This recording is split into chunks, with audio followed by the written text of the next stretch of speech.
Okay, so here's the video. The reason why I'm doing it like this instead of propped up is because my phone is dead and I have this little thing connected to it.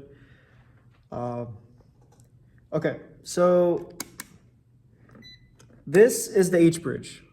This is the BQ charger, and these are the test points. I would use a multimeter or the oscilloscope to do the positive and then the ground, positive, negative, and then use LabVIEW to then log. I already tested that. That's already done, tested. I'll show probably next week or this weekend when my Open Lab access actually gets approved. It's taking so long. This is for the coil. This is a million turn. This is not what I'm going to use to test. I need a ferrite core, which I'm waiting for that to come in and stuff. This is the BMS, battery management system, the schematic made. This is the 3 series. This is the ground terminal. And I will be connecting this to here. Again, current is only so much depending on your specific load. If your load is a lower resistance, like nothing, is going to pull the max current through.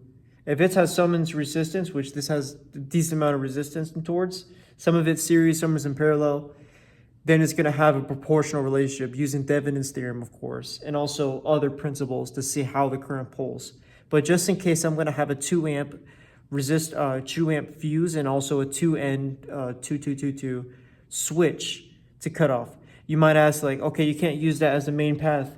I'm having a 2 amp and I'm expecting about 1 amp to actually go through this whole thing. Magnetorquer would not take that much.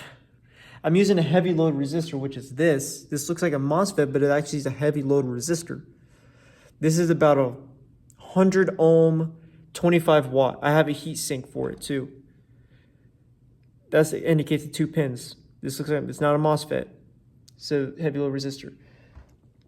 I'll connect that to the end, either end, of the coil of the Magnetorquer.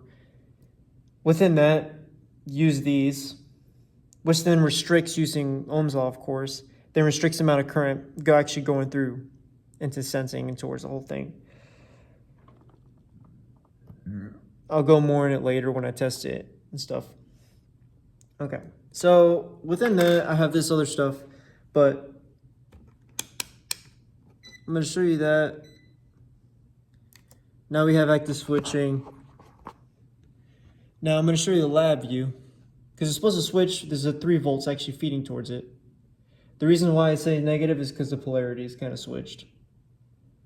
Or no, it goes positive to negative. So it goes there and it switches, like I said before. Sorry. That's the reason. So now I am going to play the LabVIEW. And right now it's not connected for some reason. Okay.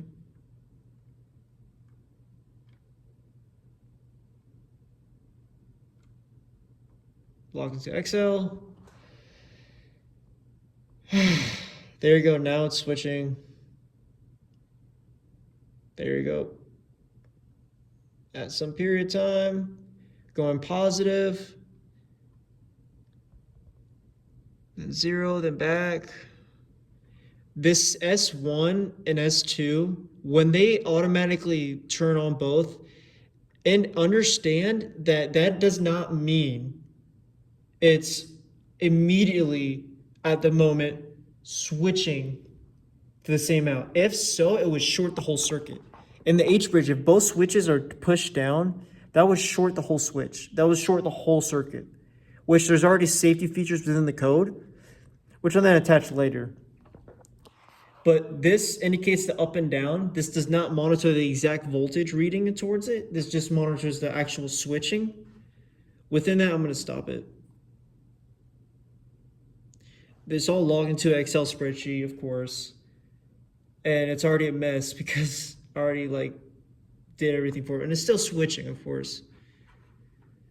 Yeah, it's a lot of, there you go. This is the new. So it's switching, as you can see, switching on and off. It's like an analog thing. I can just plot it, really. I mean, it's not a really big deal. It's just on and off. Here is the LabVIEW. It's really not that It's really not that crazy. You have Visa, Serial, and Flush. But that's really it. Let me show you meanwhile, or I'll show you meanwhile the let me turn this off already. And then that's the basic model. It's really how it is right now. Yeah. So it's not that complicated I mean, seriously. I will then connect. Everything's a mess now. I just need to get OpenLab Access oscilloscope. I already got set up the LabVIEW for it. Now I'm just waiting to actually full out. LabVIEW was set meanwhile during lab when I was doing. Within that, I'll do a full-on incremental test with a supply, voltage supply with supplied and towards the input. Within that, excuse me. Within that, which then gauges, at that moment, we'll then pull the values in here and then successfully power the whole system. I need to build a buck converter. So again, wait for the parts for the buck converter and then make a little transistor thing. I love these things, the 2NN thing. Alrighty, that's it.